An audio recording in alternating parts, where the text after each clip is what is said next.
Mesdames et messieurs, bienvenue pour ce dernier talk de la journée. Mais rassurez-vous, c'est le dernier talk, mais après à 18h, il y a quand même un petit award ceremony ici qui sera animé par Vincent Hédin. Je vous dirai ça plus tard. Mais pour tout de suite, place au paiement.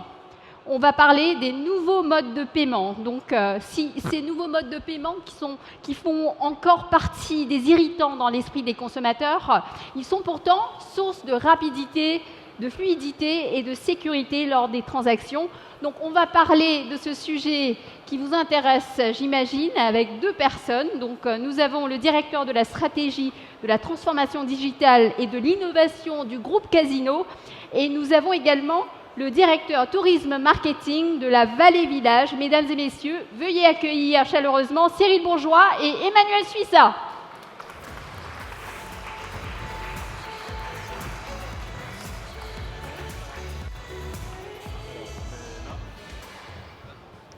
On va se rapprocher. Ce sera mieux pour la reprise caméra. Messieurs, bonjour. Ça me fait plaisir de vous avoir tous les deux sur scène. Peut-être très rapidement, j'ai pas envie de dire qu'on ne connaît pas le groupe Casino. Je pense que les gens connaissent, mais malgré tout, Cyril, tu peux nous dire deux mots du groupe et ce que tu fais. Oui, bien sûr. Le groupe Casino, c'est un groupe de distribution internationale qui pèse à peu près 37 milliards d'euros de chiffre d'affaires, qui est présent en France et en Amérique latine. En France, le groupe réalise à peu près 20 milliards d'euros de chiffre d'affaires et en Amérique latine, le solde, donc 17 millions d'euros de chiffre d'affaires avec une présence très forte au Brésil, en Colombie et en Uruguay et une présence un peu moins forte en Argentine. Et la particularité du groupe, c'est d'être multi-enseigne, multi-format. En France, par exemple, on est présent avec des enseignes très premium comme Monoprix, des enseignes plus classiques comme Géant ou Casino Supermarché, des enseignes de proximité comme Franprix ou Petit Casino, et puis l'enseigne Leader Price qui est une enseigne discount. Et bien sûr, on est très présent online puisqu'on a ces discounts en France. Et au sein du groupe, je m'occupe de la transfo digitale, de la stratégie et de l'innovation. Emmanuel, je vais te poser la même question, mais avant que tu répondes, je vais quand même poser la question à notre public. Combien parmi vous connaissent la Vallée Village? Ah ouais, j'ai honte, hein, je découvre. Bon scoring, merci Acha et Claire. Je suis une grande fan d'ailleurs. Parfait, merci. Donc la Vallée Village fait partie du groupe Value Retail, qui est opérateur de 11 villages de shopping de luxe en Europe et en Chine, sous l'enseigne de Bicester Village Shopping Collection. Bicester Village, qui est le premier village de la collection qui a été ouvert il y a 25 ans à Londres. Donc nous avons 9 destinations en Europe avec Londres, Paris, Milan, Barcelone, Madrid, Bruxelles, Dublin, Munich et Francfort. Et 2 villages également en Chine que nous avons ouverts respectivement en 2014 et 2016, à Suzhou, au bord du lac de Suzhou, et à Shanghai Village, dans un programme qui est couplé avec Disney, près de Pudong. Donc la collection des villages attend en Europe, en tout cas, près de 50 millions de visiteurs en 2019, dont près de 50% à l'international. Et donc, on se rejoint sur le sujet de l'international, puisque le paiement est un élément clé de toute transaction.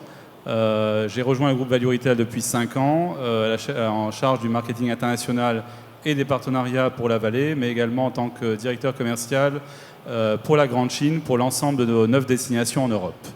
Voilà. Alors, avant de rentrer dans le vif du sujet et de parler vraiment de l'enjeu des nouveaux paiements, Cyril, j'ai une question pour toi. Tu es mentor de cette thématique. Qu'est-ce que ça signifie et pourquoi est-ce que tu as accepté? Et surtout, pourquoi c'est aussi important dans ce sujet justement de commerce connecté? En fait, le e-commerce, qui émerge évidemment très fortement depuis 20 ans, a considérablement modifié la perception qu'ont les clients du paiement. Longtemps, on a accepté une expérience assez moyenne, perdre du temps au moment de payer, avoir des espèces sur soi, enregistrer plusieurs fois sur Internet sa carte bancaire. Aujourd'hui, cette expérience de qualité moyenne, le client n'est plus prêt à la vivre. Des acteurs comme Amazon ou comme Uber ont modifié la donne, ont changé la donne. Et le distributeur que nous sommes doit absolument s'efforcer de proposer aux clients une qualité d'expérience qui soit similaire à la fois sur Internet, comme chez Cdiscount, et dans nos magasins physiques, et j'insisterai presque plus sur les magasins physiques parce que c'est là où le bas blesse encore beaucoup.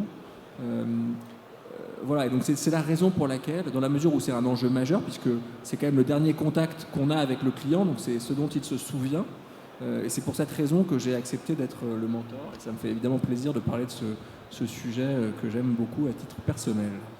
Merci Cyril. Donc Emmanuel, est-ce que tu rejoins Cyril justement sur cette thématique des enjeux des nouveaux paiements? Tout à fait, c'est un des leviers très puissants que nous utilisons, sachant que nous sommes plutôt dans une expérience physique et 3D dans un village, puisque nous ne faisons pas d'e-commerce ni de click and collect. Donc nous invitons nos clients locaux et internationaux à une escapade d'une demi-journée ou une journée dans un environnement physique arboré, avec des thématiques qui sont rythmées à l'année, avec bien sûr nous insistons sur l'expérience client tout au long du parcours en amont et sur place dans le village. Et bien sûr, le paiement fait partie de l'expérience et de l'optimisation du parcours client. Je pense que beaucoup d'acteurs se rejoignent et ont une convergence autour du paiement pour justement l'améliorer et aussi apporter aujourd'hui ce qu'on appelle un peu de cross-border, puisque un opérateur de paiement va pouvoir aussi proposer de la détaxe pour notre clientèle internationale. Alors, si vous étiez là ce matin, je le disais tout à l'heure, vous avez sûrement assisté à la conférence de David Minjon, donc le directeur d'Avas Paris. Donc, il présentait quelques chiffres de l'étude Shopper Observer, c'était la 4e édition. Donc, il y avait pas mal de chiffres intéressants. Peut-être si nous pouvions passer la première slide et nous allons commenter un peu ensemble. Donc, on voit donc 70% des consommateurs français utilisent le sans contact, 28 aux US, 56 en Chine, 31% des consommateurs français utilisent le paiement par téléphone mobile. On voit les chiffres, donc 51% aux États-Unis et 50% en Chine. Et si on continue, 61% préfèrent des magasins avec des caissiers plutôt que des magasins avec des caisses automatiques ou sans caisse, 51% aux US et 22% en Chine. Alors, qu'est-ce que ça veut dire ça? Je ne sais pas, peut-être Cyril, tu peux... Je vais m'y coller. 70% des consommateurs français utilisent le sans contact. C'est évidemment une donnée majeure, c'est-à-dire que les Français ont adopté très massivement le sans contact dans les dernières années. Ce qui est intéressant sur le sans contact, c'est qu'on a observé un hockey stick pendant plusieurs années, puisque ça a commencé en 2013-2014. Pendant plusieurs années, c'est resté très stable et ça a réellement décollé en 2016-2017 et aujourd'hui je crois qu'en 2018 c'était 2 milliards de transactions, j'imagine qu'en 2019 ce sera beaucoup plus élevé que ça et la France est relativement en avance dans ce domaine. Le deuxième indicateur, 31% des consommateurs français utilisent le paiement par téléphone mobile, ce qui est sensiblement moins qu'aux États-Unis et en Chine. On a un peu de retard. Moi, je pense qu'on va combler ce retard et qu'au fond c'est inéluctable. Comme je le disais tout à l'heure, certaines expériences du paiement mobile comme Uber, avec l'amélioration, avec la mobilité urbaine, avec l'amélioration de l'ergonomie des applications, vont faire que les gens vont de plus en plus payer par téléphone mobile pour leurs besoins relativement courants. Donc je pense que la France va combler ce retard assez vite. 80% des consommateurs ne sont pas prêts à passer au paiement par reconnaissance faciale, alors que ce qui est à peu près similaire aux chiffres pour les Américains est très, très différent du chiffre pour les Chinois. Bon, ça tient essentiellement à des différences culturelles qu'il n'est pas forcément évident d'analyser. Moi, je pense au fond que les Français et les Américains ne sont pas encore prêts à accepter une expérience de paiement qui ne nécessite pas d'actes positifs de leur part. Ça devrait changer parce que, on l'a bien vu d'ailleurs avec le Touch ID, le Touch ID s'est massivement imposé parce que l'expérience est beaucoup plus fluide et beaucoup plus simple. L'expérience du paiement par reconnaissance faciale, par reconnaissance vocale, biométrique est tellement simple et fluide qu'elle va finir, c'est quasiment inéluctable, par s'imposer, même si culturellement c'est probablement un peu plus difficile en France et aux États-Unis. 86% des consommateurs ne sont pas prêts à passer... j'ai déjà répondu à la question. Et 61% préfèrent des magasins avec des caissiers plutôt que des magasins avec des caisses automatiques ou sans caisse. Alors ça fait écho à une actualité forte du groupe Casino, puisque on a fait la une de la presse récemment pour avoir ouvert le dimanche après-midi un hypermarché à Angers. Ma conviction, c'est que deux modèles doivent coexister. Un modèle où on offre la possibilité aux clients, et c'est le cas depuis longtemps avec les caisses automatiques, de faire ses courses rapidement, sans nécessairement passer par une caisse traditionnelle, et un modèle où on offre la possibilité aux clients de faire ses courses très vite dans une application ou via un SCO, enfin via une caisse automatique, pour lui permettre de passer sans avoir à passer par une caisse. En revanche, ce qui est intéressant dans ce chiffre, c'est que les gens sont encore très attachés à l'idée d'un contact humain. C'est particulièrement vrai en France. Quand on interroge nos clients, tous nous disent qu'ils n'envisagent pas de venir faire leurs courses, ou très peu, ou pas tout le temps, de venir faire leurs courses dans des magasins sans personnel. Donc le vrai défi auquel on est confronté aujourd'hui, c'est d'une part faire en sorte que la qualité du contact humain avec l'hôte ou l'hôtesse de caisse soit améliorée par rapport à ce qu'elle est aujourd'hui, et d'autre part de proposer davantage de services dans nos magasins.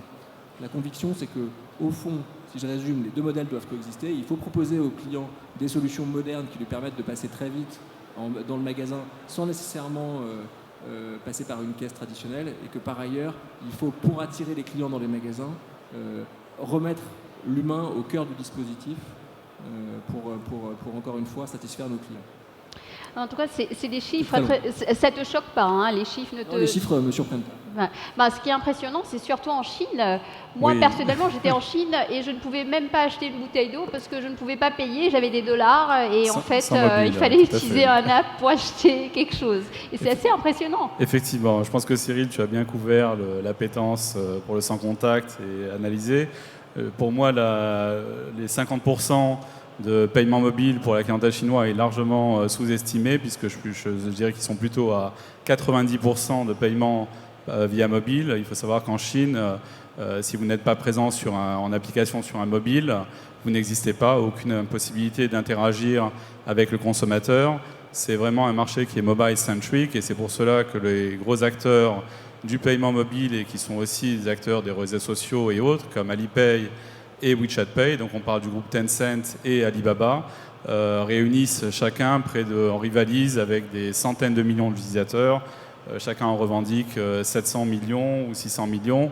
Avec deux acteurs, vous avez couvert la totalité de la population chinoise, qui bien entendu va utiliser son mobile pour échanger et utiliser différentes applications, mais également pour le paiement. Et aujourd'hui, effectivement, pour ces acteurs chinois qui sont sortis, l'enjeu ne se trouve plus en Chine, où ils sont déjà en termes de part de marché à égalité. C'est vraiment ce qu'on appelle overseas. Donc le terrain de jeu, ça va être la zone Asie-Pacifique, les États-Unis et l'Europe. Et là-dessus, il y a énormément d'investissements qui sont faits en termes de marketing, grâce à ces plateformes mobiles, justement, pour amener les consommateurs à utiliser le paiement mobile au détriment de cartes bancaires. Donc c'est vraiment le levier actuel pour la clientèle chinoise. Alors, le talk aujourd'hui s'intitule « Le paiement nouvel enfant chéri de la relation client ». Donc, les solutions de paiement physique et digital ouvrent vers de nouvelles perspectives de fidélisation enrichies avec le consommateur en lui proposant justement de nouveaux services. Est-ce que qu'est-ce que cela vous inspire et finalement, quelles sont les perspectives de développement en matière de relations clients? Parce qu'avant, on ne voyait peut-être pas le paiement comme ça, mais là, c'est une nouvelle vision, une nouvelle dimension. Je ne sais pas, Cyril, Emmanuel, tu veux commencer, Cyril? Très bien, très bien. En fait, d'abord, le paiement a très longtemps été perçu comme un irritant, un pain point. C'est le passage obligé. Personne n'aime payer. Et en plus, le moment lui-même du paiement n'est pas forcément agréable parce qu'on attend, pour X et Y raisons que vous connaissez tous et que vous pouvez subir au quotidien. Aujourd'hui, avec les nouveaux moyens de paiement, on a l'occasion de faire oublier le paiement et de faire disparaître l'acte lui-même de paiement. C'est particulièrement vrai, j'imagine que certains d'entre vous utilisent Uber, Captain, Lime, les vélos de Jump. On n'a plus le sentiment de payer. On est passé d'un monde, et c'est particulièrement vrai dans la mobilité urbaine, où on rentrait dans un taxi et à la fin de la course de taxi, on payait, il fallait sortir du cash, parce qu'à l'époque, il n'y avait même pas encore de TPE dans un taxi, à un monde où on commande directement dans son application, on sort de la voiture sans avoir eu l'impression de payer. Et on est informé par un push ou un email du montant de la course. Donc ça a considérablement changé la relation qu'on a avec le client. Le dernier contact avec lui n'est plus un moment désagréable, c'est un moment très fluide. Voilà, ça, c'est source de fidélité. Et les nouveaux moyens de paiement nous permettent de proposer des expériences enrichies aux clients. Je vais vous donner 2 exemples sur lesquels on a beaucoup travaillé au sein du groupe Casino. Le premier, c'est le partenariat qu'on a fait avec un groupe qui s'appelle, un peu plus qu'une start-up qui s'appelle LivePay, qui est une solution de wallet mobile et qui permet de coupler la carte bancaire, la carte de fidélité et des coupons, de telle sorte que le client, quand il passe à la caisse, n'a plus qu'un QR code à présenter, ce qui est très différent de l'expérience passée, puisqu'avant il fallait sortir, prendre son portefeuille, sortir sa carte bancaire, sortir sa carte de fid, sortir ses coupons de réduction, là où en un seul geste, le client fait tout. Donc on a considérablement à la fois amélioré et enrichi l'expérience. Autre exemple de paiement enrichi dans le monde physique, ce qu'on fait avec le paiement fractionné ou le paiement différé, qui est très inspiré de la pratique chinoise, de la pratique asiatique. Le paiement différé est très courant en Asie et on a lancé il y a maintenant 1 an et demi une fonctionnalité dans l'application qui permet aux clients de payer dans le monde physique en différant son paiement ou de payer en 4 fois.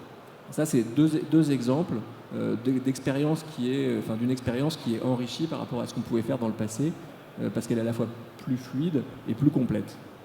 Alors, il y a une vraie évolution finalement qu'on voit grâce à la digitalisation des outils, Emmanuel. Oui, tout à fait, mais je voulais rejoindre aussi Cyril sur les acteurs de paiement et aussi l'évolution pour le consommateur final et aussi pour les acteurs, ce qu'on appelle les merchants aussi.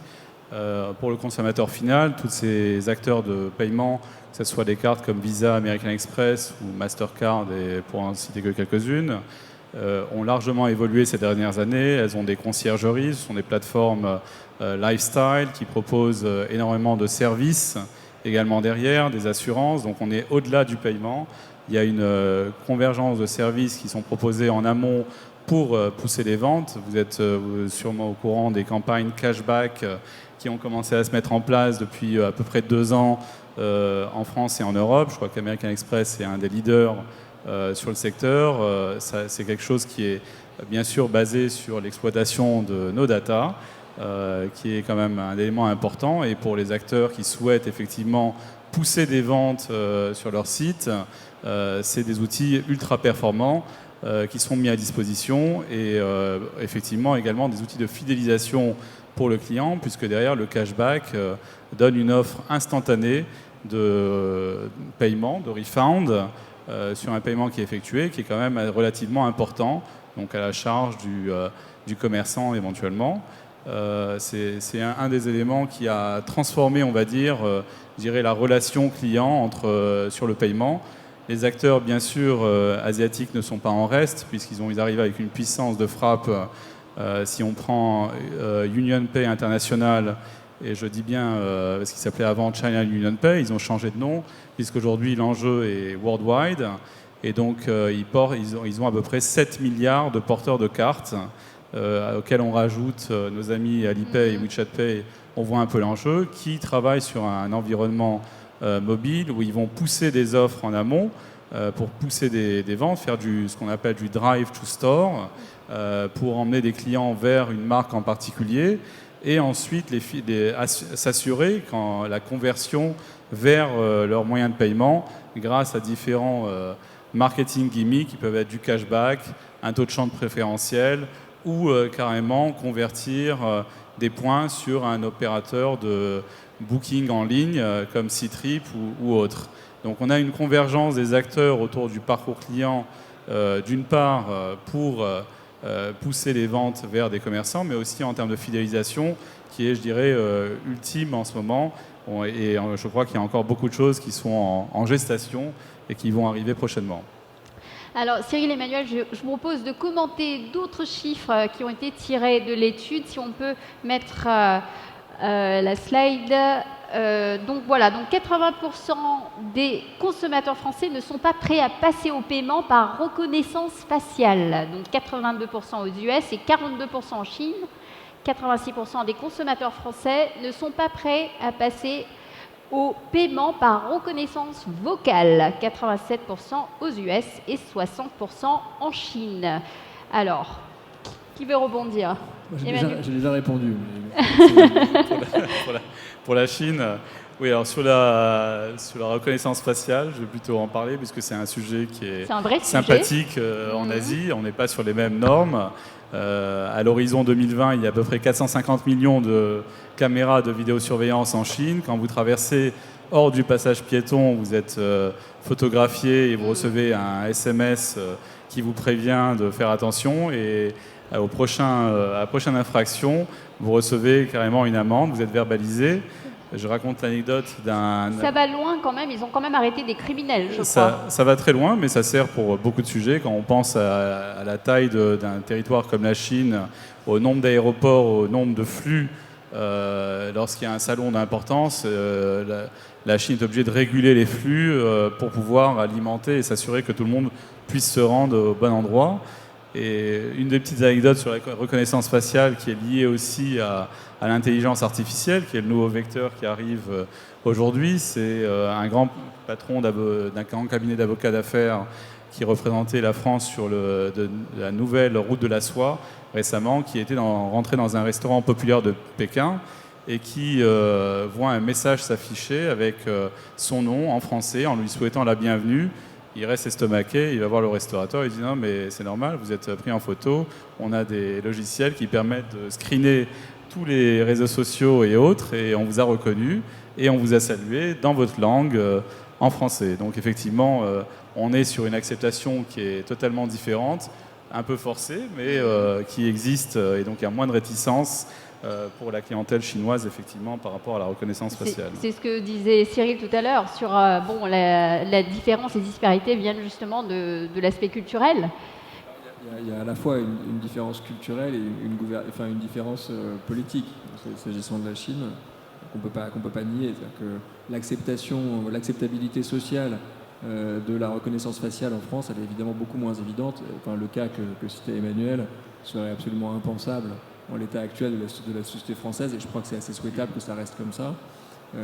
S'agissant plus strictement du paiement, à l'inverse, je pense que le paiement par reconnaissance faciale ou par reconnaissance vocale peut s'imposer parce qu'il propose, je ne sais pas si certains d'entre vous ont eu l'occasion de le faire, c'est mon cas, proposer une qualité d'expérience qui est vraiment unique par rapport au paiement tel qu'on le connaît aujourd'hui. C'est-à-dire que littéralement, on n'a plus l'impression de payer, quoi.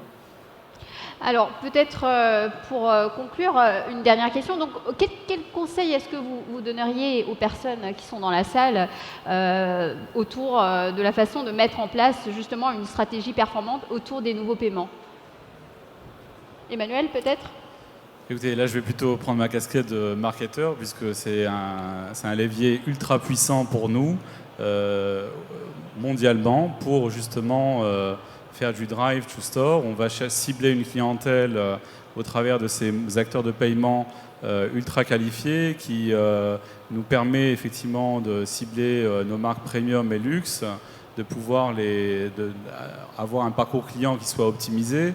Et donc en fait, je pense qu'aujourd'hui, peu de commerçants, et je parle aussi avec des marques de luxe à qui on demande de déployer tous les moyens de paiement, que ce soit JCB pour Japan Central Bank, ou Alipay, WeChat Pay, ou UnionPay, ou bien sûr Amex, Visa, Mastercard, etc.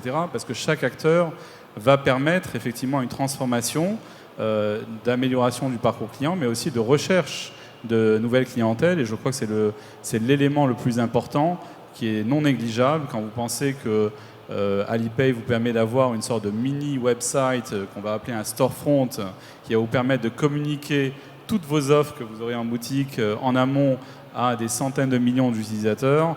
Je pense qu'on comprend un peu la puissance, et c'est pareil pour d'autres acteurs à différents niveaux, qui permettent effectivement d'utiliser leurs canaux de communication pour acheminer des clients qualifiés vers les merchants. Alors Cyril, pour clôturer ce talk, qu'est-ce que tu aimerais dire? Quel conseil?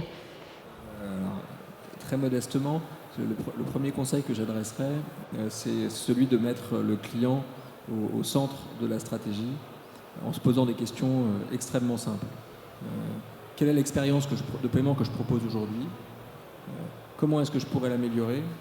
Et c'est seulement ensuite qu'il faut se poser la question de la solution technique, puisque la solution technique doit vraiment être pensée, conçue comme un élément préalable à la solution, enfin à l'expérience client. Le deuxième conseil, là aussi modestement que je pourrais adresser, c'est celui de ne se fermer aucune porte et au fond de considérer que on est aujourd'hui dans un monde où on ne sait pas très bien ce qui va advenir, où il faut multiplier les tests et donner la possibilité aux clients et ne pas chercher à imposer nécessairement une solution aux clients. Un exemple récent qui m'a frappé, c'est Amazon qui a ouvert le magasin Amazon Go. Alors, ça fait un bruit tonitruant en ne permettant pas aux clients de payer en cash et qui a ensuite fait machine arrière puisqu'il permet aujourd'hui aux clients de payer par cash parce qu'au fond Amazon s'est rendu compte que ça correspondait encore à un besoin aujourd'hui. Donc ça, je trouve que c'est intéressant de rester très modeste quant aux solutions techno ou quant aux usages du client parce qu'on ne sait pas précisément aujourd'hui de quoi sera fait l'avenir, même s'il se dessine assez précisément.